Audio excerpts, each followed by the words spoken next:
What's up, guys? Ian here with Club Salty Aquatics, coming at you with a little final update on the treatment process for this yellow tang.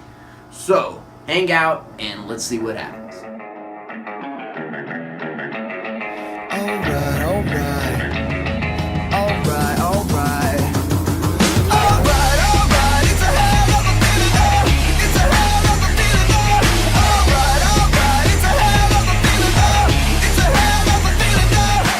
Okay, so 4 days ago we started this treatment process when we removed the other two tanks, put them in my display tank, and treated this tank with magnesium sulfate, or Epsom salt, for what I believe to be a physical blockage on this yellow tank, causing him to have a lack of balance and kind of head heavy. He swam with his nose kind of down towards the ground and just was kind of frantically bobbing, trying to stay afloat. So I knew this could have been a blockage or a bacterial infection or a swim bladder issue.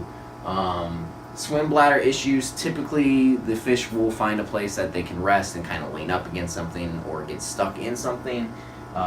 This yellow tang never really did that. He liked just the kind of, he still was active, he was still searching for food, he just was like having trouble staying level in the water. If you've seen the previous videos, you would have seen what I was talking about, how he was kind of bobbing. It's been 4 days now, 3 treatments later. I can say with confidence that he is completely okay. He still swims kind of weird, but I think that's just this tang. When you keep him individually in a tank that has virtually nothing really for him to do in the tank, well, they entertain themselves. So I'm going to mark it down as that. He's eating, and he seems to be just fine. So the other issue I'm having is the 2 tanks in the display tank. They're starting to show some aggression towards each other, and adding the 3rd one into that tank will diffuse that aggression, hopefully. But when you keep tangs singly or in 3 or more, they do just fine. When you keep them in pairs of 2, typically they start biting at each other, and one will, try assert its dominance until the other one dies. I don't want that to happen. I want all 3 to be healthy, and so that's why there's a little bit of urgency to get this tank into the tank, and that's why I'm kind of jumping ahead. I would really like to watch this guy in the quarantine tank for another 24 to 48 hours, but I feel like if I wait that long, that the other 2 tanks could cause some serious damage to each other. So with that said, I'm going to go ahead and move this tank into the display tank, get him acclimated and everything before my lights cut on. That way he'll have about an hour or so to get adjusted to the new tank without any lights, without the other fish swimming around and causing any chaos. Let him kind of find a spot, and then when the lights come on today, I'll come close out this video and show you all 3 of them along with everything else in the tank. So give me just a second to do this and we will be right back. So the lights are on, the tank is in. These are the 2. So the one that's on this guy right here, that's the new addition. This is the one that's been the most aggressive, and then the other one has been put in its place back there. So this type of aggression is not a big concern. You will see this pretty much with any kind of grouping of fish, unless they are a schooling fish, which surgeonfish or tangs typically are in larger groups. But what you're experiencing right here is the one that I just add is, basically checking everything out, trying to define a territory, where this guy, he's the biggest one out of the 3 now.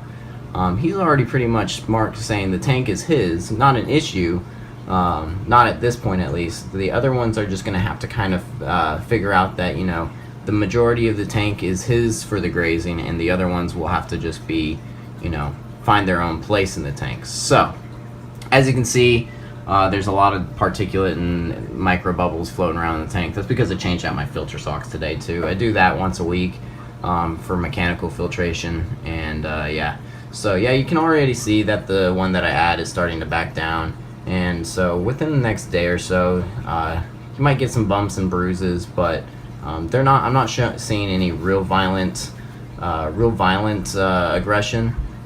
When tangs get real violent, they will literally go into a squall until one of them is just done for and can't swim. So I don't see any of that. I have seen it in the past, and so this is a good sign for me.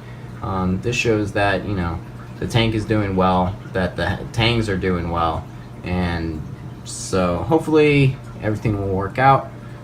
There's more than enough space in here for these guys at this size. It's just a pecking order right now. Gotta sort it all out. But yeah, you can see that the tangs interact with the chromas very well, and the third tang is actually back in the corner there. You can see him. He likes playing with his reflection in the glass. He'll swim up and down that side pretty much all day, and then go pick on some algae, and then go back and swim up and down.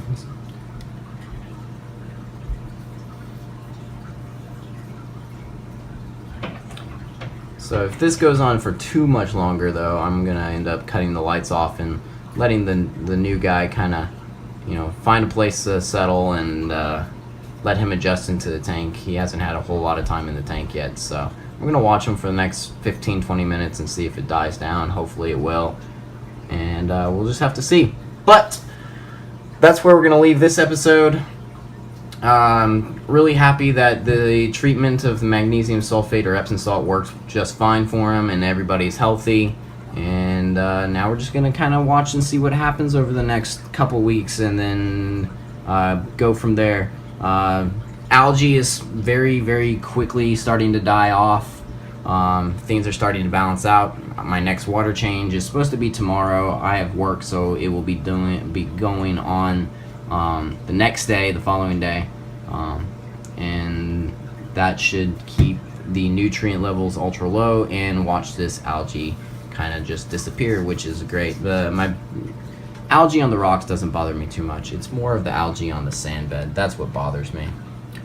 But anyways, I've been talking too long already. This video is probably about 6 or 7 minutes long. I wanted to keep it short today, so I'm Ian. This is Club Salty Aquatics. Hit that subscribe button if you haven't already, and help build the most passionate community on YouTube.